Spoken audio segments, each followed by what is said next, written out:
bienvenue dans les lectures de tonton Mvondo. Dites Mvondo. Alors le principe de cette émission est simple. Pour nous donner le goût de la lecture, nous allons lire ensemble des extraits d'un livre au choix pendant 1 heure chaque jour. Les ouvrages que nous allons lire vont traiter d'histoire, de culture, de sagesse africaine. Et puis nous allons aussi lire des ouvrages qui peuvent nous enrichir d'une façon ou d'une autre. Nous commençons cette émission avec la lecture du livre de Sylvia Cerbin, reine d'Afrique et héroïne de la diaspora noire. Tassing Ambé, éphémère reine du Dahomey. La liste des rois dahoméens ne mentionne pas de règne de femme. Pourtant, Tassing Ambé, que l'on surnomma la reine sans pudeur, a exercé une courte régente sur le trône d'Abomey au début du XVIIIe siècle. Il est vrai que son règne fut terni par un fait sans précédent dans les annales du pays. Un scandale si énorme qu'il fut longtemps perpétué par la tradition populaire. La princesse Tassing Ambé était la sœur jumelle du roi Akaba et l'on dit qu'ils se ressemblaient comme 2 gouttes d'eau. À la mort de leur père, Weba Dja, second roi d'Abomey, qui régna, selon certaines sources, de 1650 à 1680, Tassing Ambé partagea officiellement la souveraineté avec son frère, la coutume exigeant que l'on traitât les jumeaux sur un strict pied d'égalité.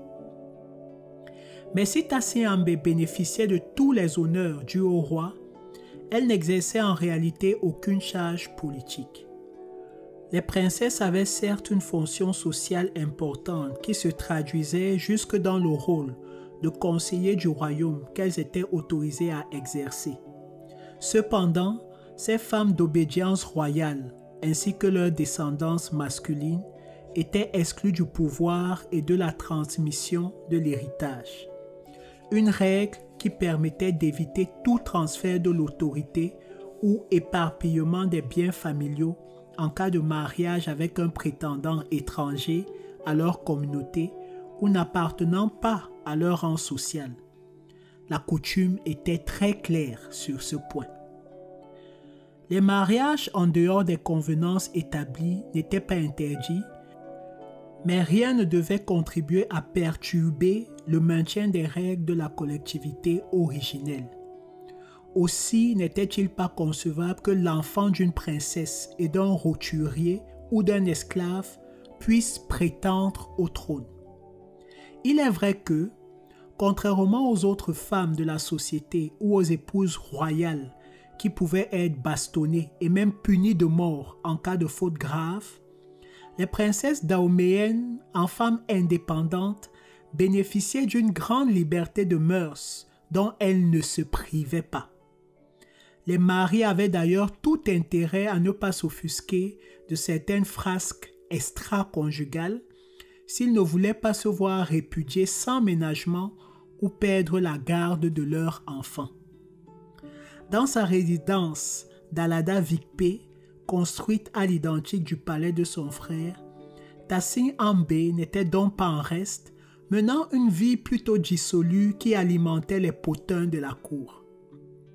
Elle n'était plus mariée et appréciait beaucoup, semble-t-il, la compagnie de jeunes galants qui rivalisaient d'ardeur et d'esprit pour attirer son attention. Elle n'avait de compte à rendre à personne et chez elle c'était bombance tous les soirs. Jusqu'à des heures indues, sa concession résonnait régulièrement d'un vacarme de rire, de musique et de battements de tambour. Cette vie de plaisir et de libertinage ne l'empêchait pourtant pas de passer de longues heures avec son jeune fils qu'elle chérissait par-dessus tout. Elle lui consacrait généralement ses après-midi. Assise dans sa cour à l'ombre d'un grand parasol en plume d'autruche, l'enfant posé sur ses genoux, Elle lui faisait écouter les exploits des rois d'Abomey et de son frère Akaba à travers des chœurs de chanteuses et musiciens qui animaient ses moments de loisir.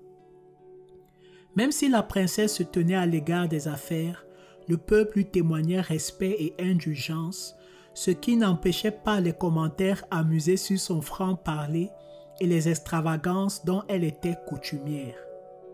Pendant ce temps, le roi Akaba passait le plus clair de son existence à se mesurer au petit royaume voisin qui contrôlait les villages de pêcheurs établis le long du fleuve Ouémé.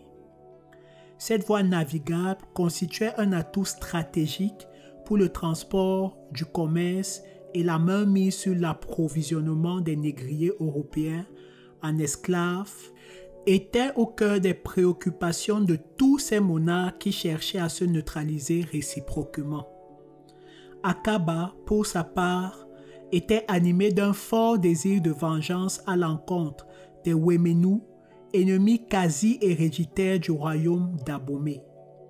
Ceux-ci avaient eu l'outrecuidance d'effectuer une attaque surprise sur sa capitale, dont ils avaient incendié plusieurs quartiers, semant la panique parmi les habitants qui avaient dû fuir dans la brousse. C'était au début du règne d'Akaba, et ce jour-là, le roi n'avait trouvé son salut qu'en se terrant dans un champ de maïs. Les Dahoméens, remis de leur émotion, tentèrent de reprendre l'offensive pour se venger de l'humiliation. Mais les adversaires étaient retors, obligeant Akaba à s'essayer inlassablement au fil des ans à mater leur irréductible arrogance. En 1708, alors que la guerre contre les Ouéménous entrait dans une phase décisive, une terrible épidémie de variole éclata dans la région. Cette maladie, jusqu'alors inconnue sur les rives du golfe du Bénin, avait été introduite par un groupe de Blancs contaminés depuis l'Europe et qui se trouvaient en visite de prospection commerciale dans les royaumes côtiers de Ouida et d'Alada. Les Portugais avaient été les premiers à installer dans le royaume d'Alada, au XVIe siècle, des comptoirs fortifiés chargés de collecter les produits africains d'exportation et de vendre des biens manufacturés européens.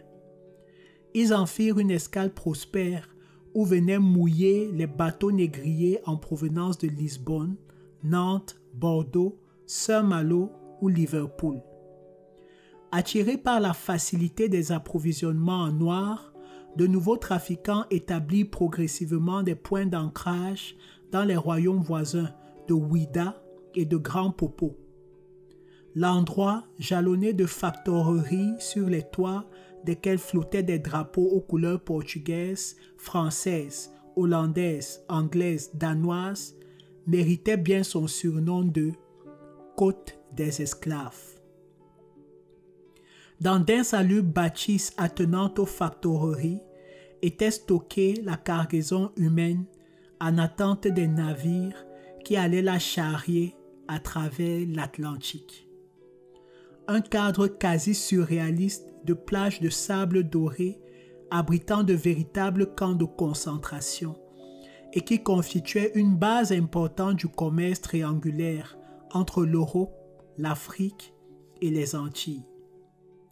Les échanges, en tout cas, étaient éminemment profitables aux Blancs qui troquaient de l'eau de vie frelatée, de vulgaires friperies, des colliers de verroterie multicolores, des mousquets et des pétoires réformés contre de l'or, de l'ivoire, des produits tropicaux, ainsi que des êtres humains placidement dénommés bois d'ébène.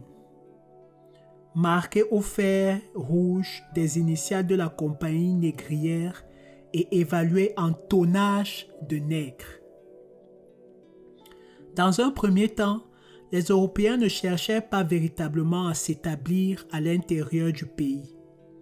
Ils se contentèrent d'encourager les chefferies locales à ériger la chasse à l'homme en industrie nationale afin d'accélérer la cadence des déportations.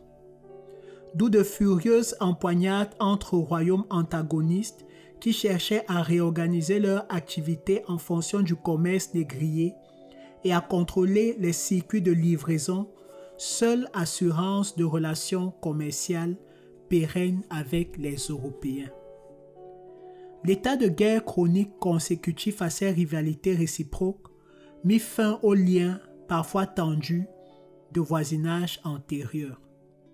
Les princes locaux, prisonniers d'un engrenage infernal, traquaient de plus en plus d'esclaves, même parmi leurs compatriotes et leurs voisins, pour acquérir davantage de fusils afin d'asseoir leur suprématie sur la région. De leur côté, les États de l'intérieur, tels celui d'Abomey, éloignés du littoral, n'entendaient pas rester en marge des retombées de la traite. Aussi contribuait-il également à ce climat de turbulence où chacun cherchait à assujettir l'autre pour arracher le rôle envié d'intermédiaire direct des trafiquants blancs, avec ce que cela supposait de puissance de feu et de fragile prospérité. Ironie du sort donc, le roi Akaba, qui avait passé presque tout son règne les armes à la main, fut brutalement emporté par la maladie à la veille de livrer un combat capital près de Bohican, au sud du Dahomey. Les chefs de l'armée et le conseil du roi, composés des ministres et de certains dignitaires, décidèrent de taire la nouvelle pour ne pas affecter le moral des troupes. Puis, ils en informaient Tassin Ambé et lui demandèrent de prendre en secret la place du défunt à la tête de l'armée afin de poursuivre l'expédition prévue.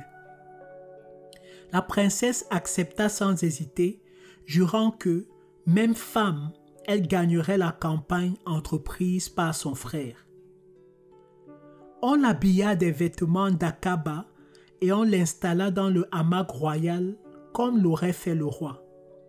Les généraux l'entourèrent pour attendre ses ordres et elle donna le signal du départ vers le village de Lisezoum où devait avoir lieu la rencontre. S'engageant dans la bataille, elle prit part à la conduite des opérations et les soldats ne s'aperçurent de rien tant la ressemblance était frappante entre la princesse et leur défunt chef. Comme portée par l'importance de sa mission, à la grande surprise de ceux qui étaient dans le secret, elle s'avéra une Amazone pleine de courage, galvanisant ses hommes et nullement effrayée par la fureur du sauvage face à face qui se déroulait sous ses yeux. Et c'est ainsi qu'elle mena ses troupes à la victoire.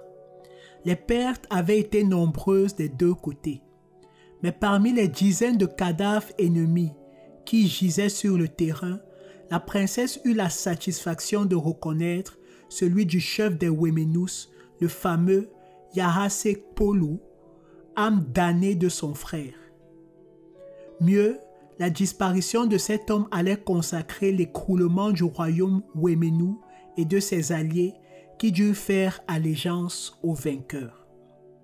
Aussitôt connu, cet acte de bravoure lui valut un regain de popularité dans tout le pays. Aussi, lorsque vint le moment de désigner un successeur à Akaba, le grand féticheur d'Abomey demanda à la princesse d'assurer la régence en attendant que l'héritier présomptif, le jeune Agbo Sassa, âgé seulement d'une dizaine d'années, puisse monter sur le trône. C'est qu'avant sa disparition prématurée, le roi Akaba n'avait pas eu le temps d'initier son fils aux forces occultes censées assurer la protection des rois de la lignée. Craignant de mourir précocement s'il persistait à prendre ses fonctions avant cette initiation, le jeune prince accepta de laisser le pouvoir à sa tante. Ce qui ne plut pas vraiment au dernier de la fratrie, le prince Dossou, frère cadet de Tassin Ambé. La vingtaine conquérante, il avait participé à plusieurs opérations militaires avec leur aîné et avait réchappé, lui, au ravage de la maladie, même si son visage était resté marqué par des cicatrices de pustules varioliques. Déçu du peu de cas qu'on faisait de ses états de service pour lui préférer une femme, le bouillant prince comptait bien se débarrasser tôt ou tard et de sa sœur et de son neveu pour occuper cette place qui, estimait-il, lui revenait de droit. Ce qu'il réussira plus tard sous le nom d'Agaja. La tradition rapporte ainsi que l'armée dahoméenne, devant lancer l'offensive contre un territoire Adja, riverain du fleuve Koufo, Tassin Ambé s'était mise en tête de reprendre le flambeau de chef de guerre qu'elle avait exercé par procuration. Le prince Dossou, l'ayant appris, la fit enfermer dans son palais d'Alada Vikpé avec la complicité de quelques gardes. Loin de se démonter, la princesse, aidée de ses suivantes, perça une ouverture dans un des murs en terre séchée du palais et sauta sur son cheval pour rejoindre l'armée. Lorsque les guerriers la reconnurent, ils vinrent se ranger autour d'elle avec enthousiasme et une fois de plus, elle offrit une victoire à son peuple. Bien qu'elle assumât sa charge avec le plus grand sérieux, Tassin Ambé n'entendait en rien changer son mode de vie. Si les écarts de conduite des princesses étaient tolérés parce que ne portant pas à conséquence, la morale était par contre bien plus stricte s'agissant des souverains dont on attendait un comportement exemplaire. Bravant les interdits attachés à sa nouvelle fonction, elle continua de défrayer la chronique par sa vie mouvementée.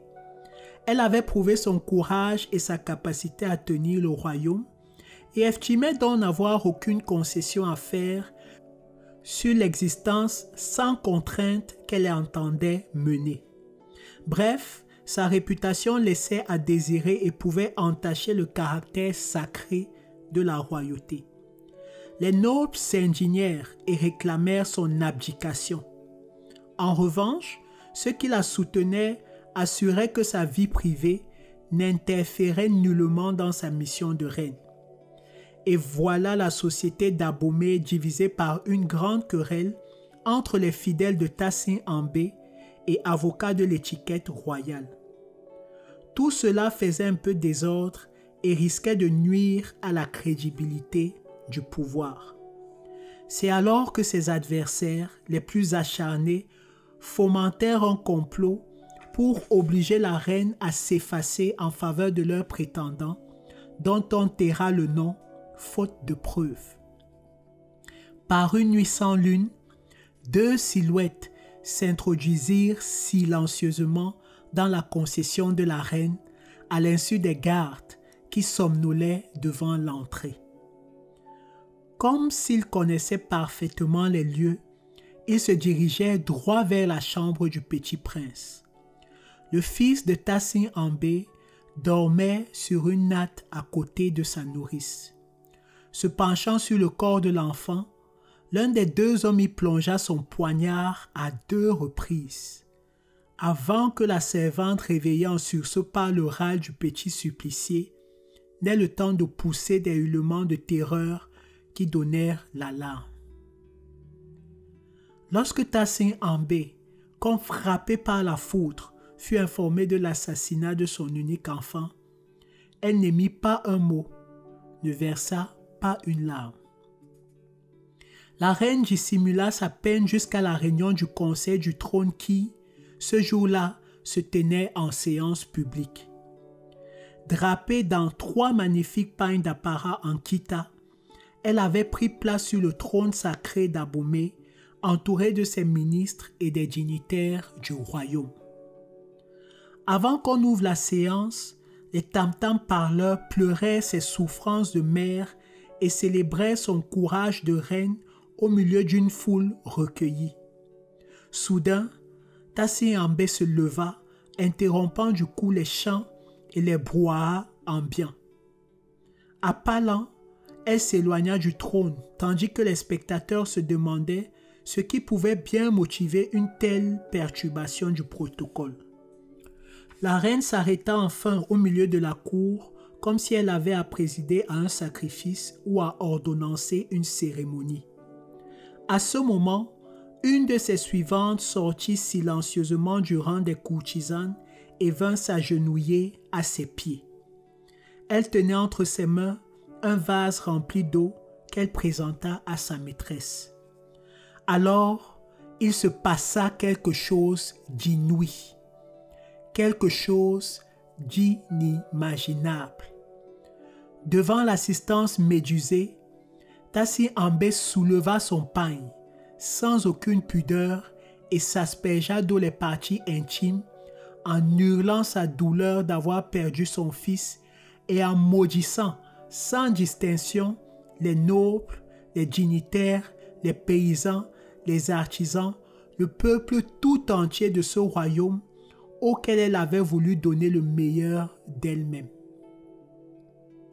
Dans ses imprécations, elle prédit en outre qu'un grand malheur s'abattrait sur Abomey. Une immense clameur s'éleva de la foule scandalisée. Puis, sous les huées de courtisans suffocants d'indignation, la reine prononça son abdication.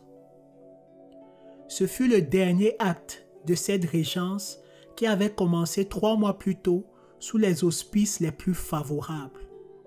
Tassi Ambé se retira dans son palais d'Alada Vikpé et son jeune frère fut aussitôt proclamé roi en cette même année 1708 sous le nom Agadja. On n'entendit plus jamais parler d'elle. La douleur lui avait-elle fait perdre la raison? Non.